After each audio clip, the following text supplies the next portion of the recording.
आता सगळ्यात पहिले तर आपलं स्टॉक एक्सचेंज म्हणजे काय असतं. स्टॉक एक्सचेंज म्हणजे ज्याला आपण मराठी शेअर बाजार म्हणतो. जसं आपल्याकडले बाजार असतात, आपल्याकडले मार्केट असतात, आपण जातो, पैसे देतो आणि काहीतरी वस्तू खरेदी करतो. तसंच आपण स्टॉक एक्सचेंज आपण कंपनीचे जे शेअर आहे ते शेअर खरेदी करतो, पैसे देतो आणि शेअर खरेदी करतो.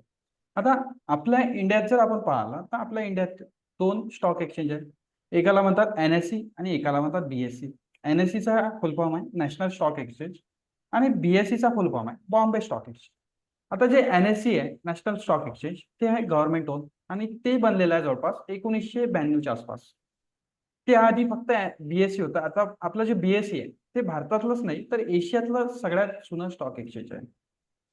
आता जेव्हा बीएससी बनलं तेव्हा चायना आहे, जापान आहे, सिंगापूर आहे, जे आपल्या एशियातले आता जे जे विकसित देश आहेत त्यांच्या कोणात जो स्टॉक मार्केट म्हणतो तेव्हा फक्त आपलं इंडिया स्टॉक एक्सचेंज होतं ज्याचं नाव होतं बॉम्बे स्टॉक एक्सचेंज. तर बॉम्बे स्टॉक एक्सचेंज. हा सर. हॅलो. चालेल. हा. आता बॉम्बे स्टॉक एक्सचेंज जे आहे बॉम्बे स्टॉक एक्सचेंज जवळपास बनलेलं आहे 1860ला आणि जे नॅशनल स्टॉक एक्सचेंज बनलं आहे ते बनलेलं आहे 1990च्या नंतर म्हणजे 1992ला. कारण की 1992ला एक स्कॅम झाला होता आपल्या इंडियामध्ये. 5,000 करोडचा स्टॉक मार्केट स्कॅम झाला होता हर्षद मेहताचा. त्यावर आता सिरीज पण येऊन गेली लेटेस्ट. 1-2 वर्षाआधी सिरीज पण येऊन गेली, खूप साऱ्या मूवीज पण बनल्या त्यावर. तर तो स्कॅम झाल्यामुळे बीएससी प्रायव्हेट स्टॉक एक्सचेंज आहे त्यामुळे सरकारने गव्हर्नमेंट ऑफ इंडियाने नॅशनल स्टॉक एक्सचेंज बनवलं एनएससी. आता एनएससी ला जर आपण ऑब्झर्व केलं आणि बीएससी ला ऑब्झर्व केलं तर बीएससी वर आपल्याला सगळ्यात जास्त कंपन्या मिळेल कारण की बीएससी सगळ्यात जुनं आपलं स्टॉक एक्सचेंज.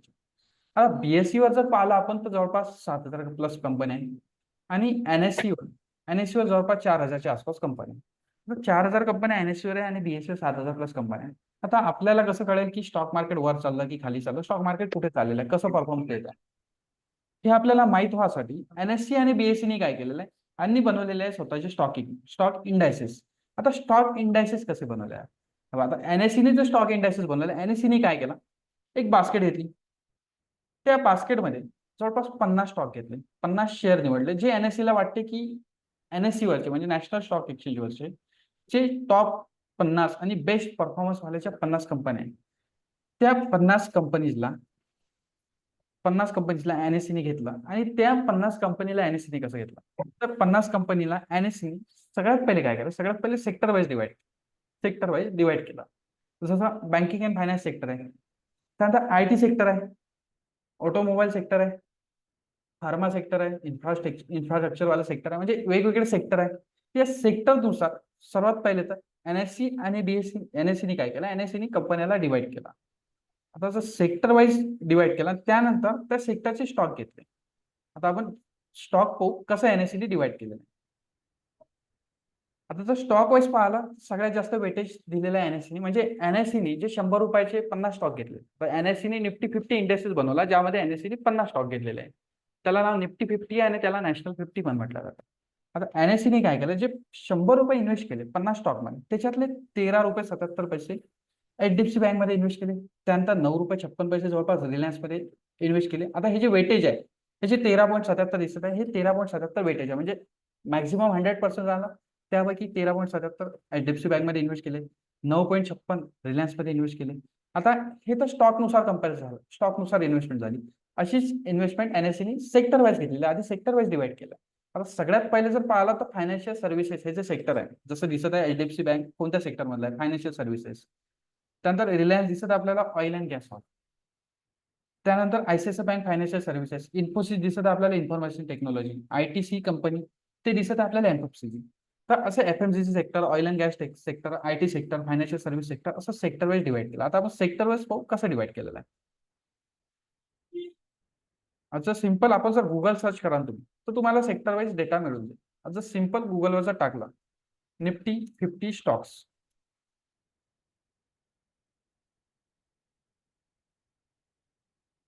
किंवा निफ्टी 50 वेटेज जर टाकलं तुम्ही तर तुम्हाला सिंपल एक एनएससी ची लिंक मिळेल.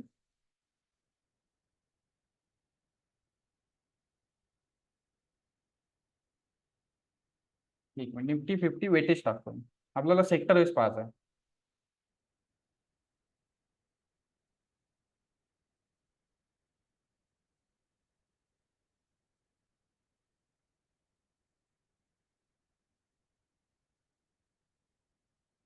आता हे जे NSE ने वेटेज दिलेलं आहे सेक्टर वाईज, आता आपल्याला माहिती आहे आपलं आर्थिक वर्ष जे फायनान्शियल आपलं जे इयर आहे ते असते एका वर्षाचं. आपलं सुरू होते आपलं फायनान्शियल इयर सुरू होते 1 एप्रिलला आणि संपते 31 मार्चला.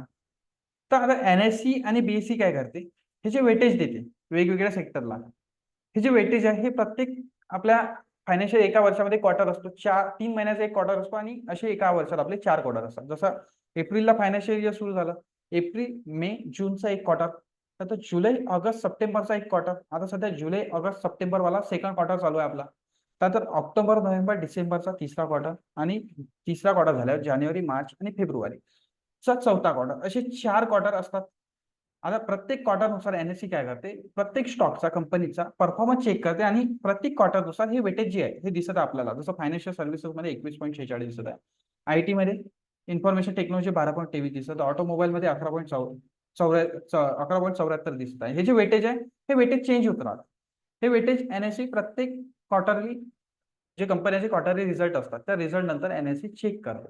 आता ज्या स्टॉक मार्केटवर लिस्टेड कंपन्या आहेत त्यांना बंधनकारक आहे की त्यांनी प्रत्येक क्वार्टरला त्यांचा जो रिझल्ट आहे प्रॉफिट लॉस स्टेटमेंट आणि बॅलन्स शीट दाखवणं बंधनकारक आहे, की NSE ला प्रोव्हाइड करणं. आणि ज्या स्टॉक मार्केटवर लिस्टेड कंपन्या नाही त्यांना NSE आणि BSE ला आणि सेबीला कोणतेच फाईल नाही द्यावे. त्यांना जे मिनिस्ट्री ऑफ कॉर्पोरेट ऑफिस आहे त्यांना एका वर्षाचं बॅलन्स शीट द्यावं लागते. म्हणजे एक पूर्ण फायनान्शियल इयर संपल्यानंतर ज्या अनलिस्टेड कंपन्या, ज्या कंपन्या स्टॉक मार्केटवर लिस्टेड नाही त्यांना एका वर्षाचं स्टेटमेंट द्यावं लागतं आणि ज्या कंपन्या स्टॉक मार्केटवर लिस्टेड आहेत त्यांना एका वर्षाचं नाही द्यावं तर त्यांना 3 महिन्याचं स्टेटमेंट द्यावं लागतं.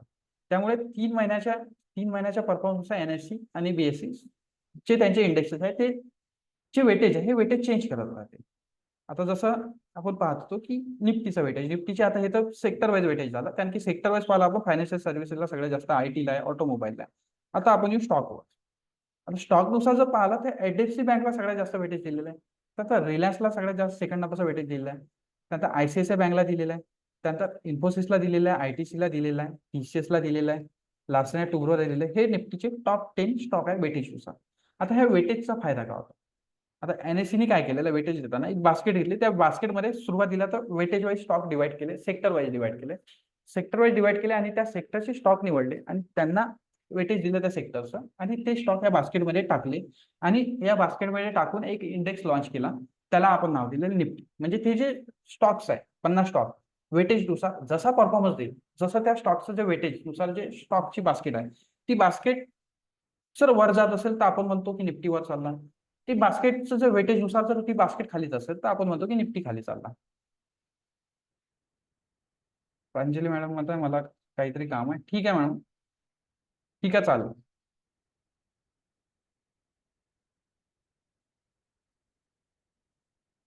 ठीक आहे, नो इश्यू. म्हणजे हे 50 शेअरची बास्केट जसा परफॉर्मन्स देईल तसं NSE चे स्टॉक वर जातील किंवा खाली जातील. म्हणजे आपण म्हणतो की ही 50 शेअरची बास्केट वर जात असेल तर आपण म्हणू की निफ्टी वर चालला, ही 50 शेअरची बास्केट खाली जात असेल तर आपण म्हणू की निफ्टी चालला.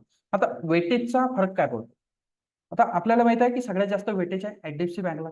म्हणजे जर HDFC बँकमध्ये जर कोणती मुवमेंट असेल तर HDFC बँकचं वेटेज जास्त आहे, त्यामुळे HDFC बँक जो आहे तो HDFC बँक निफ्टीच्या जो ओव्हरऑल परफॉर्मन्स होईल त्याच्यात थोडा जास्त इम्पॅक्ट टाकेल. आता इथेच तुम्ही बघत आहे टॉप टेन स्टॉक आहे. आता 10व्या नंबरचा स्टॉक आहे हिंदुस्तान युनिलिव्हर. हिंदुस्तान युनिलिव्हरला वेटेज दिलेलं आहे 2.93. आता हिंदुस्तान युनिलिव्हर मध्ये 1% जर समजून हिंदुस्तान युनिलिव्हर डाऊन असेल आणि HDFC बँक 1% वर असेल तर ऑब्व्हियसली हिंदुस्तान युनिलिव्हर पेक्षा HDFC बँकचा वेटेज जास्त आहे, त्यामुळे हिंदुस्तान युनिलिव्हरचा जो इम्पॅक्ट आहे निफ्टीवर तो कमी होईल HDFC बँक पेक्षा. म्हणजे HDFC बँक ज्या साईडने मूव्ह करेल त्या साईडला तो निफ्टीला मूव्ह करायचा प्रयत्न करेल. क्लिअर आहे sir?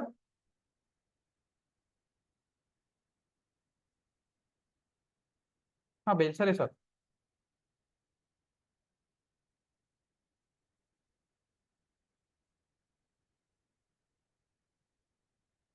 Hello sir, mic on करा तुमचा. प्रांजली मॅडम लेफ्ट झाले वाटते आय थिंक. हा प्रांजली मॅडमचा मेसेज आला, काहीतरी काम आहे म्हणते, मला रेकॉर्डिंग पाठवून द्या म्हणते, नेक्स्ट टाइम जॉईन करेल म्हणते. बरं बरं ठीक आहे ना, ठीक आहे. ठीक आहे, तसं त्यांचा टॉपिक झालेला होता.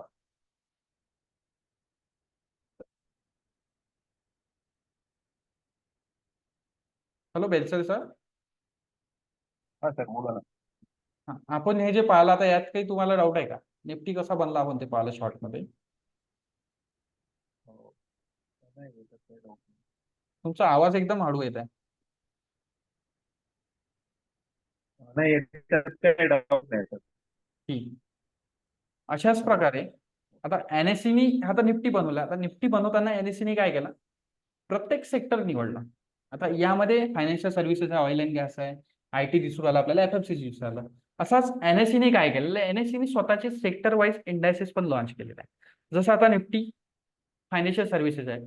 तुम्ही जर निफ्टी फायनान्शियल सर्व्हिसेस जर टाकाल गुगलवर सिंपल सर्च करायचं Nifty financial services services weightage, तर आपल्याला एक एनएससी ची लिंक खुलेल निफ्टी फायनान्शियल सर्व्हिसेस.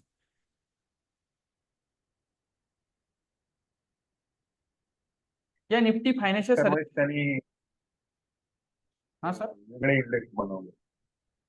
काय म्हटलं? सेक्टर वाईज वेगळे इंडेक्स बनवले. हा, एक एक जो इंडेक्स आहे निफ्टी तो ओव्हरऑल सगळ्या सेक्टरचा मिळून बनवलेला आहे आणि सेक्टर वाईज पण इंडेक्सेस बनवलेले आहेत. आता निफ्टी फायनान्शियल सर्व्हिसेस मध्ये पाहाल तुम्ही तर एचडीएफसी बँकला 31% वेटेज आहे, आयसीआयसीआय बँकला 21% वेटेज आहे. दिसत आहे तुम्हाला की झूम करू? झूम करतो मी 1 मिनिट. हा थोडं zoom करा. आता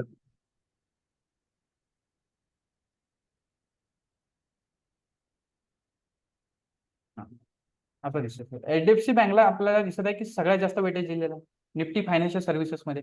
आता फायनान्शियल सर्व्हिसेस आणि बँकिंग हे दोन थोडे वेगळे टॉपिक आहे. आता एनबीएफसी नाव तुम्ही ऐकलंय का सर? एनबीएफसी काय असतं आणि बँकिंग काय असतं, यातला फरक माहिती आहे तुम्हाला? नाही एनबीएफसी नाव ऐकलं पण डिफरन्स नाही. एनबीएफसी म्हणजे अर्थ होते non banking financial companies. NBFC म्हणजे नॉन बँकिंग फायनान्शियल कंपनी. त्या कंपन्या फायनान्स करू शकतात पण बँकिंग सर्व्हिसेस नाही प्रोव्हाइड करू शकतात. बँका जे आहे त्या बँका फायनान्स पण करू शकतात आणि बँकिंग सर्व्हिसेस पण प्रोव्हाइड करू शकतात. आता इथे दिसत आहे आपल्याला बजाज फायनान्स, बजाज फिन्सर्व, श्रीराम फायनान्स, हे ज्या कंपन्या आहेत, पॉवर फायनान्स कॉर्पोरेशन, ह्या ज्या कंपन्या दिसत आहे आपल्याला, ह्या कंपन्या फायनान्स करणार आहे म्हणजे ह्या नॉन बँकिंग फायनान्शियल कंपन्या आहेत. आता ह्या ज्या साऱ्या कंपन्या आहेत आपल्याला फायनान्स करतात पण हे आपल्याला बँकिंग सर्व्हिस नाही प्रोव्हाइड करत. आता बजाज फायनान्स जवळ आपण सेव्हिंग अकाउंट नाही ओपन करू शकत. सेव्हिंग अकाउंट ओपन करणं, पैसे डिपॉझिट ठेवू देणं, लोकांना आपण डीमॅट अकाउंट ओपन करू देणं, हे म्हणजे demat account banking account open करू देणं, हे कामं करतात बँका. म्हणून बँका आणि एनबीएफसी मध्ये थोडा फरक असतो. कामं दोन्ही सेम करतात, दोन्ही कामं फायनान्सचेच करतात. फक्त आता बजाज फायनान्सला जर आपल्याला कोणाला फायनान्स करायचं असेल तर बजाज फायनान्स काय करतो? कोणाच्या पासून ते लोन उचलतो आणि त्या लोनवर पुढे आणखी ते लोन दुसऱ्याला देतो, त्यापेक्षा जेवढं त्यांनी घेतलेलं आहे त्याच्यापेक्षा थोडे जास्त जास्त इंटरेस्ट आणि त्याच्यावर ते प्रॉफिट काढतात. तेच बँका काय करतात? बँका लोन तर घेऊन त्याच्यावर तो प्रॉफिट काढतात. जसं बजाज फायनान्स करतात ते काम तर बँका करू शकतात. बँका एक काम करू शकतात की पब्लिक पासून पैसा उचलू शकतात, पब्लिकचे सेव्हिंग अकाउंट काढू शकतात, सेव्हिंग अकाउंट काढून पब्लिक पासून पैसा घेऊ शकतात आणि पब्लिकचा पैसा युटिलाइज करून पुढे लोन पास आउट करू शकतात. ही कामं बँका करू शकतात. हाच फक्त बँके आणि नॉन बँकिंग फायनान्स मधला फरक आहे. तर आता हा जो फायनान्शियल सर्व्हिसेस इंडेक्स आहे याच्यात बँकिंग पण कंपन्या आणि नॉन बँकिंग पण कंपन्या आहे. आता एक फिन निफ्टी म्हणून इंडेक्स आहे, निफ्टी फायनान्शियल सर्व्हिसेसला फिन निफ्टी म्हणून पण म्हणतात. आता याच्यात जर पाहिलं तर एचडीएफसी बँकला सगळ्यात जास्त वेटेज आहे, आयसीआयसीआय बँक आहे, Kotak Mahindra bank, state bank, Axis bank, Bajaj finance, Bajaj Finserv, हे सारे स्टॉक आहेत. याच्यात पासून तो 50% पेक्षा जास्त वेटेज, 52% वेटेज फक्त एचडीएफसी बँक आणि आयसीआयसीआय बँकलाच दिलेलं आहे. म्हणजे एचडीएफसी बँक आणि आयसीआयसीआय बँक ज्या साईडने मूव्ह करेल त्या साईडने ऑब्व्हियसली हा निफ्टी फायनान्शियल सर्व्हिसचा इंडेक्स मूव्ह करेल. कारण की 52% वेटेज फक्त दोनच स्टॉकला. हे दोनच स्टॉक ह्या जो निफ्टी फायनान्शियल सर्व्हिसेस इंडेक्स आहे याला कंट्रोल करू शकतात. असाच निफ्टी बँकिंग सर्व्हिसेस पण आहे. निफ्टी बँक जर टाकला आपण, बँक निफ्टी नावाचा इंडेक्स आहे, निफ्टी बँक जर टाकला तर आपल्याला निफ्टी बँकचं हे येऊन जाईल. एनएससी ची लिंक आली निफ्टी बँक, यावर जर क्लिक केला तर आपल्याला चार्ट दिसून जाईल. ती बँक मध्ये ऑल नॅशनलाइज आणि प्रायव्हेट बँक आहे दोन्ही बँक असतात. सर्व्हिस प्रोव्हाइड करतात. आता याच्यात पण एचडीएफसी बँक आहे, याच्यात पण एचडीएफसी बँकला 27% वेटेज दिलं आहे. आयसीआयसीआय बँक आणि एचडीएफसी बँक याच्यात पण 50% पेक्षा जास्त वेटेज आहे. आता याच्यात HDFC bank, Kotak bank, Axis bank, ICICI bank, top ज्या प्रायव्हेट सेक्टरच्या आपल्या बँका आहे भारतातल्या त्या बँका पण आहे. आणि एक SBI private sector bank, sorry public sector bank, सरकारी बँक, त्यात बँक ऑफ बडोदा सरकारी बँक आहे, पीएनबी पण सरकारी बँक आहे. म्हणजे 3 सरकारी बँकांना याच्यात जागा दिलेली आहे. आता एकच सरकारी बँकेला सगळ्यात जास्त वेटेज दिलेलं आहे ते म्हणजे एसबीआय. एसबीआयला 10.23% वेटेज दिलेलं आहे. आता याच्यात जर पाहिलं तर दोनच जे स्टॉक आहे एचडीएफसी बँक आणि आयसीआयसीआय बँक याला सगळ्यात जास्त वेटेज आहे. म्हणजे निफ्टी फायनान्शियल सर्व्हिसेस असो की निफ्टी बँक निफ्टी असो, म्हणजे निफ्टी बँक असो, बँकिंग सेक्टरचा इंडेक्स आणि फायनान्शियल सर्व्हिसेसचा इंडेक्स, त्याच्यात दोन्ही सेक्टरमध्ये आपल्याला दिसत आहे की एचडीएफसी बँक आणि आयसीआयसी बँकला जास्त वेटेज दिलं आहे. त्यामुळे एचडीएफसी बँक आणि आयसीआयसी बँक ज्या साईडनं मूव्ह करेल त्याच साईडनं निफ्टी बँकचा इंडेक्स म्हणजे बँक निफ्टीचा इंडेक्स आणि निफ्टी फायनान्शियल सर्व्हिसेस म्हणजे फिन निफ्टीचा इंडेक्स मूव्ह करेल. असं तुम्ही सेक्टरमध्ये आयटीचा पण इंडेक्स. हा सर, त्यांना वेटेज का बरं जास्त दिलं? त्यांना वेटेज का बरं जास्त दिलं? वेटेज यामुळे जास्त दिलाय की आता जर तुम्ही भारतातली सगळ्यात मोठी जर बँक पाहाल तर एचडीएफसी बँक आहे सगळ्यात मोठी बँक. मार्केट कॅपिटलायझेशन नुसार एनएससी वरची तर सगळ्यात मोठी बँक पाहाल तर सगळ्यात मोठी बँक एचडीएफसी बँक आहे. 2 नंबरची बँक आयसीआयसी बँक आहे. आता जी मोठी बँक आहे त्या मोठ्या बँकेला जास्त वेटेज दिले आणि एचडीएफसी बँकचा परफॉर्मन्स पण चांगला आहे. असं तुम्ही बँकिंग स्टॉकची जर रिटर्न कम्पेअर कराल मागच्या 10-15 वर्षाचे किंवा 20 वर्षाचे तर सगळ्यात जास्त मार्केट मार्केट कॅपिटलच्या हिशोबाने त्याला ते वेटेज जास्त दिलं. हा, मार्केट कॅपिटल आणि परफॉर्मन्स दोन्ही गोष्टी मॅटर करतात. तर एचडीएफसी बँकेचा तुम्ही 10-20 वर्षाचा रेकॉर्ड उचलता तर एचडीएफसी बँकेने सगळ्यात हायेस्ट रिटर्न दिलेले आहे, सगळ्यात जास्त रिटर्न दिलेले आहे. आणि मार्केट कॅप नुसार पण तो आता भारतातला 1 नंबरचा स्टॉक बनलेला आहे. 1 नंबरची बँक आहे मार्केट कॅपिटलायझेशन नुसार. आयसीआयसी बँक 2 नंबरची बँक आहे. त्यामुळे मोठ्या तर बँक आहेच आणि रिटर्न नुसार जर कम्पेअर केलं तर रिटर्न नुसार पण चांगले रिटर्न दिलेले आहे त्यांनी आणि परफॉर्मन्स पण चांगला आहे. दोन्ही गोष्टी मॅटर करतात, परफॉर्मन्स आणि हे. आता याच्यात परफॉर्मन्स आणि याच्यानुसार एचडीएफसी आणि आयसीआयसीआय दिला आहे. तेच जर तुम्ही निफ्टी आयटी जर घ्यायचा, आता तुम्ही सांगा मला की भारतातली सगळ्यात मोठी आयटी कंपनी कोणती आहे? कोणती वाटते तुम्हाला?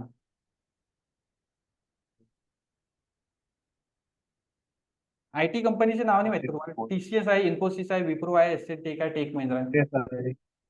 सगळ्यात मोठी जर आयटी TCS आहे सगळ्यात मोठी. सगळ्यात मोठी आयटी कंपनी टीसीएस आहे.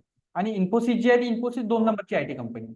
पण जर तुम्ही इथे पाहसाल एनएससीने काय केलं, एनएससी सगळ्यात जास्त वेटेज दिला आहे इन्फोसिसला, कारण की इन्फोसिसचा परफॉर्मन्स मागच्या काही वर्षापासून टीसीएस पेक्षा चांगला आहे. भले टीसीएस सगळ्यात मोठी आयटी कंपनी आहे भारतातली, मार्केट कॅप नुसार जर तुम्ही कम्पेअर कराल तर टीसीएस मोठी आहे. टीसीएसच्या नंतर इन्फोसिसचा नंबर लागतो, पण तरी इन्फोसिसला जास्त वेटेज दिलं कारण की इन्फोसिसचा परफॉर्मन्स इन्फोसिसने सगळ्यात जास्त रिटर्न दिलेलं आहे टीसीएस पेक्षा. जर मागाचा तुम्ही काही 5चा डेटा ऑब्झर्व कराल तर त्यामुळे इन्फोसिसला 27% वेटेज दिलं आहे, इन्फोसिसला 24% वेटेज दिलं आहे.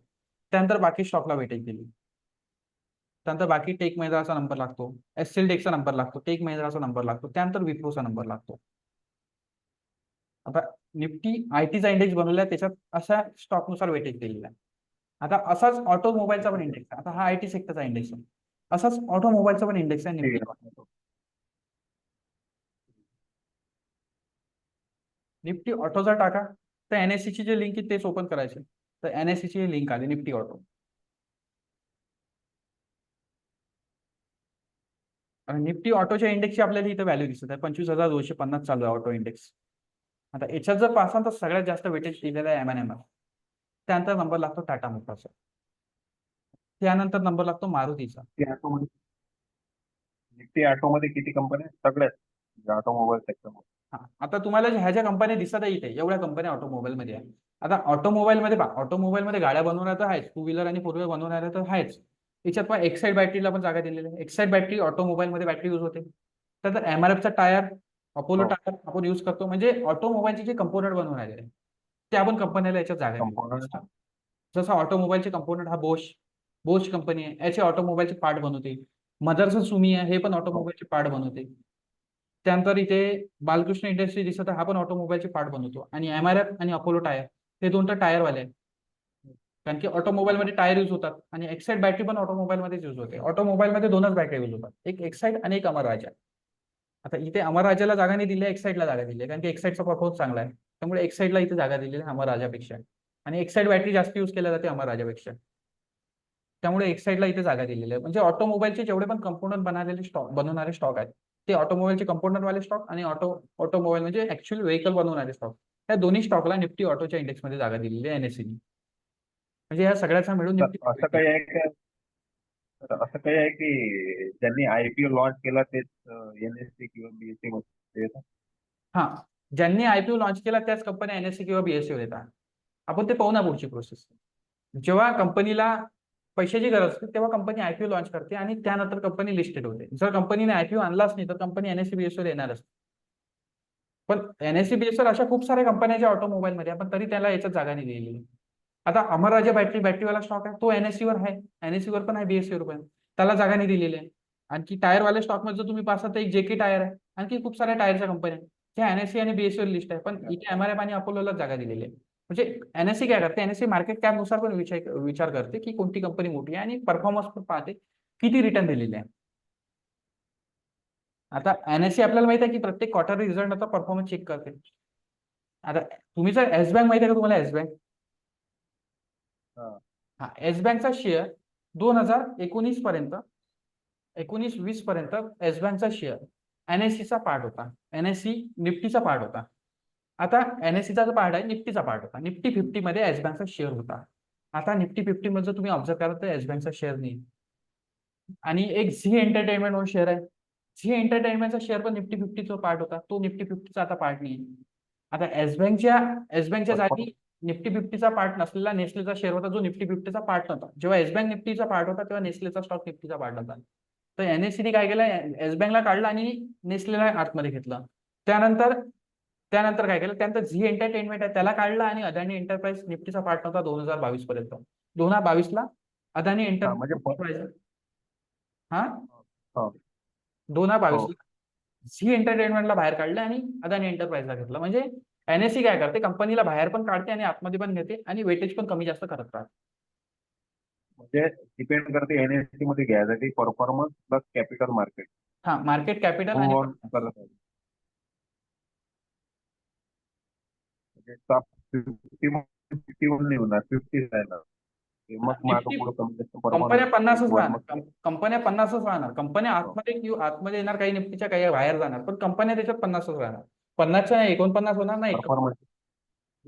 हा, एक तर कोणती कंपनी बाहेर जाणार, जर कोणती कंपनी बाहेर गेली तर त्याच्या जागी कोणतरी कंपनी येणार.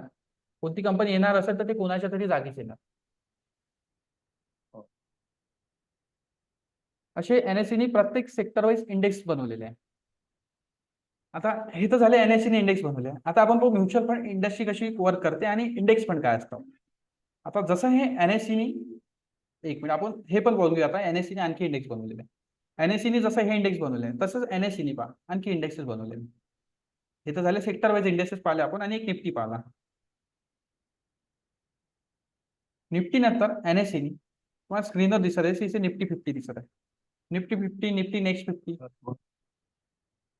दिसत आहे ना, निफ्टी 50. त्यानंतर निफ्टी नेक्स्ट 50 आहे. आता एनएससी ला काय वाटतं की जे आपल्या एनएससी मधले स्टॉक 50 कंपन्या त्यात एनएससी ने निफ्टी 50 मध्ये घेतल्या, प्रत्येक सेक्टरनुसार डिवाइड करून.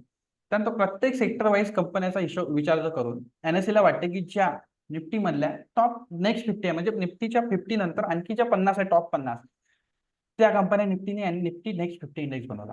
आता निफ्टी 50 मध्ये कोणत्या, हा सर, हा समजलं. हा, आज जर कोणत्या कंपनीला निफ्टी 50 मध्ये यायचं असेल तर एनएससी काय करते, नेक्स्ट 50 मधल्या कंपन्याला जास्त करून प्रेफरन्स भेटतो. कारण की निफ्टीने ऑलरेडी नेक्स्ट 50 बनवून ठेवलेलं आहे. म्हणजे निफ्टी मध्ये जर कोणती कंपनी यायची असेल, कोणती कंपनी बाहेर जाणार असेल तर ह्या नेक्स्ट 50 मधूनच कंपनी आतमध्ये जाणार मोस्ट प्रोबेबली. म्हणजे जास्त चान्सेस आहे की निफ्टी नेक्स्ट 50 मधूनच कंपनी आतमध्ये निफ्टी 50 मध्ये जाणार जर जायची असेल तर. कारण की एनएससीने निफ्टी नेक्स्ट 50 मध्ये ज्या कंपनीला जागा दिलेल्या आहे, याचा अर्थ एनएससीला वाटते की त्या कंपन्या पण चांगल्या आहेत. त्यानंतर नेक्स्ट 50 नंतर निफ्टीने एक निफ्टी 100 इंडेक्स बनवले आहे. मला 100 इंडेक्स जो बनवलेला आहे निफ्टी 100, हा निफ्टी 50 आणि निफ्टी नेक्स्ट 50 ह्या दोघांचा मिळून एक 100 इंडेक्स बनवलेला आहे. म्हणजे निफ्टीचे 100 स्टॉकचा एक इंडेक्स आहे. त्यानंतर निफ्टीने टॉप 200 स्टॉकचा पण इंडेक्स बनवलेला आहे, टॉप 500 स्टॉकचा इंडेक्स बनवलेला आहे. त्यानंतर मिड कॅप, स्मॉल कॅप, बाकी इंडेक्सेस आहे एनएससीने बनवलेले आहे. आता मिड कॅप काय, स्मॉल कॅप काय असते ते आपण आता पुढे बघणारच आहे. ते आलं लक्षात सर? हो, हे आलं लक्षात. आता पहा, आता जसं एनएससीने निफ्टी 50 इंडेक्स बनवलेला आहे, तसं बीएससीने सेन्सेक्स बनवलेला आहे. बीएससीने 30 कंपन्या घेतल्या आणि त्याला सेक्टर वाईज डिवाइड केलेला आहे. तर बीएससीने काय केलेलं आहे, एक मिनिट, बीएससी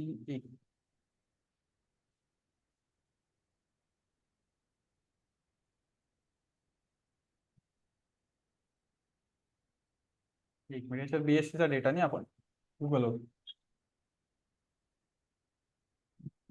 बीएससीने काय केलंय, सेन्सेक्स जेव्हा बनवला, बीएससीचा इंडेक्स आहे सेन्सेक्स, जसा निफ्टी 50 एनएससीचा इंडेक्स आहे तसा बीएससीचा सेन्सेक्स आहे.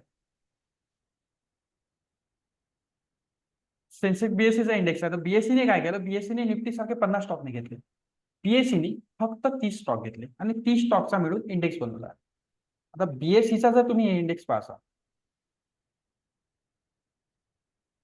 ते वेटेज नाही आलेलं आहे. हे बीएससी मधले स्टॉक आहे. बीएससी आणि एनएससी मधले सेम स्टॉक दिसणार. म्हणजे जे स्टॉक 30 स्टॉक तुम्हाला बीएससी मध्ये दिसणार, तर बीएससीच्या 30 स्टॉक पैकी 29 स्टॉक तुम्हाला निफ्टी मध्ये दिसणार. एक मिनिट, याच्यात वेटेज दिलेलं आपण वेटेज वाले ते दिलेलं वाटतं. वेट दिलेलं आहे. वेट दिलेला आहे. वेट सिरियल नंबरने नाही दिलेला आहे इथे. सिरियल नंबर दिला, आपण दुसऱ्या लिंक वर जाऊ. आपल्याला टॉप टू बॉटम वेटेज दिलेलं पाहिजे.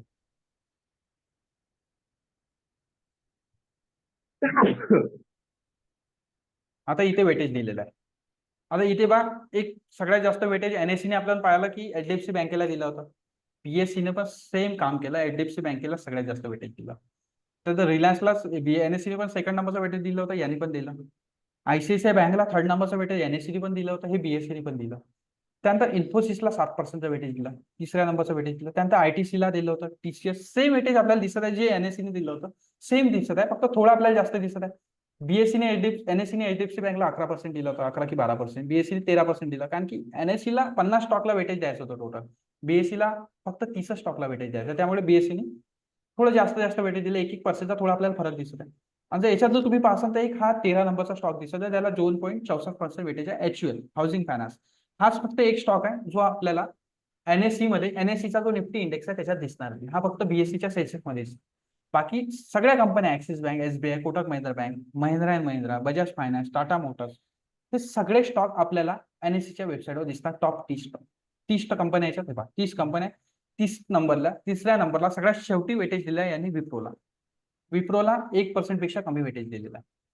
सगळ्यात शेवटचं वेटेज आहे विप्रोला. म्हणजे हे जे बीएससीचा जो इंडेक्स आहे सेन्सेक्स, बीएससीच्या इंडेक्सचं नाव आहे सेन्सेक्स, त्या सेन्सेक्स मधले जे 30 कंपन्याला वेटेज दिलेलं आहे, त्यातल्या 29 कंपन्या आपल्याला निफ्टीमध्ये दिसणार.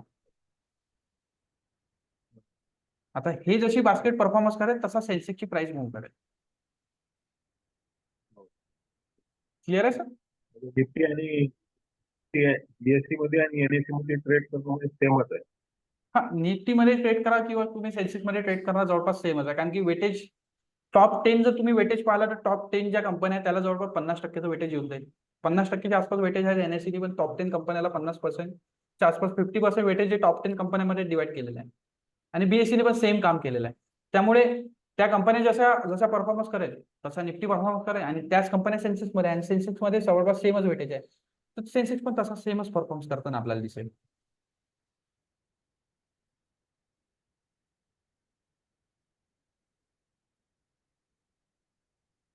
ठीक आहे. आता आपण बघू म्युच्युअल फंड वाल्या कंपन्या काय करतात.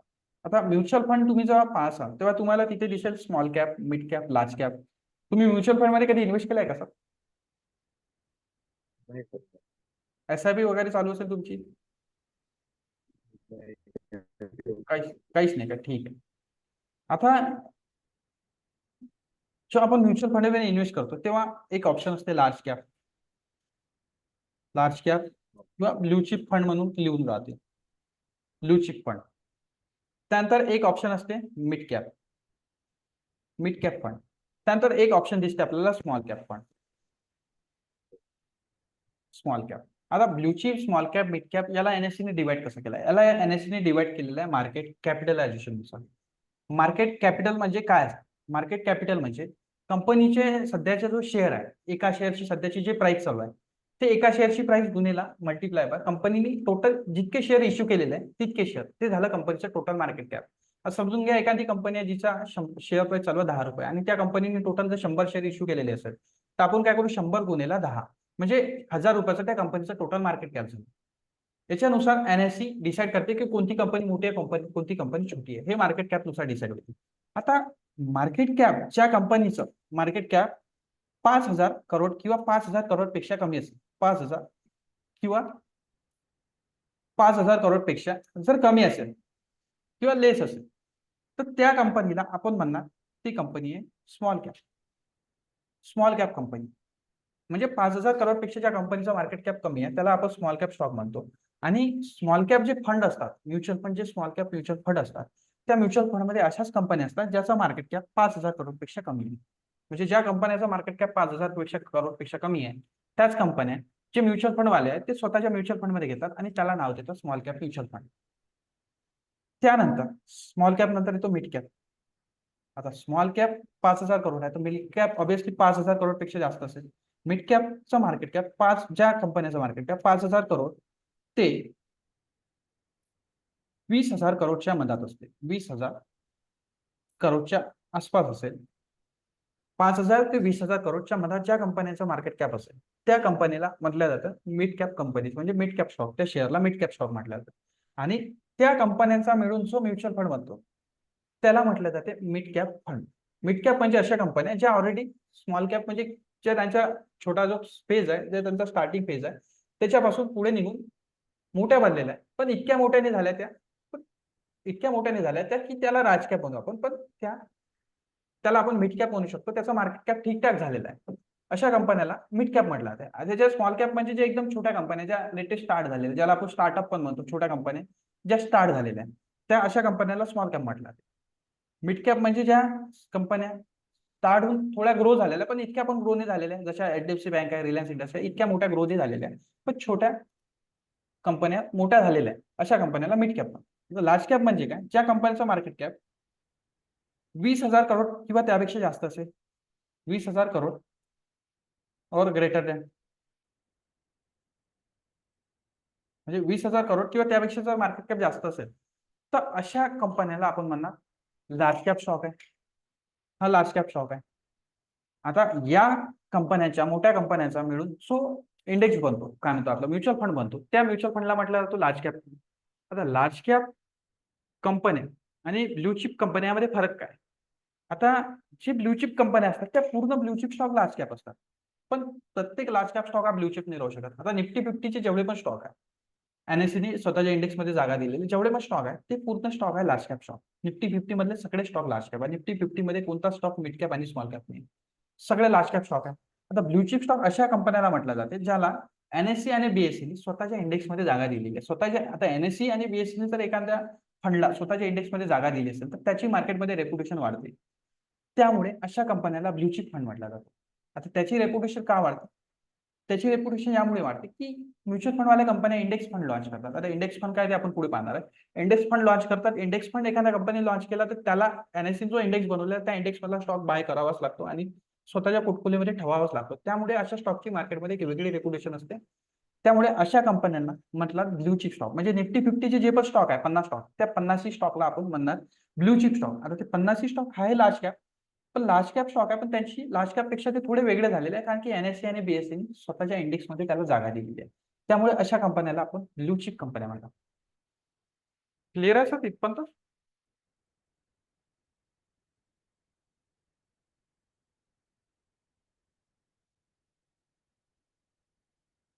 हॅलो हॅलो वेलसरे सर. हॅलो. हॅलो. हा सर क्लिअर आहे ना इथपर्यंत. हो हो हो. सर आता तुम्ही एक काम करा, आपण झूमवर मीटिंग घेत आहे. झूमवर आपण याच्यासाठी मीटिंग घेत आहे की आपल्याला रेकॉर्डिंग करता आली पाहिजे लेक्चरची. आपण गुगल मीटवर मीटिंग घेऊ शकतो पण त्यावर रेकॉर्डिंग नाही करता येत. आता झूमचा प्रॉब्लेम आहे की झूम फक्त 40 मिनिट फ्री सेशन अलाउ करतो. तर आता झूमचं हे जे लिंक आहे एक्सपायर होणार 1 मिनिटात. 40 मिनिट होत आहे आपले. आता तुम्ही जे दुसरी लिंक तुम्हाला नाचनकर सरनी पाठवली असेल त्या दुसऱ्या लिंकवर जॉईन करा. बरोबर, ठीक आहे. शेयर मार्केट चालू है क्लास बैच लेता भाई है अपना दोस्त है अपन अमरोद में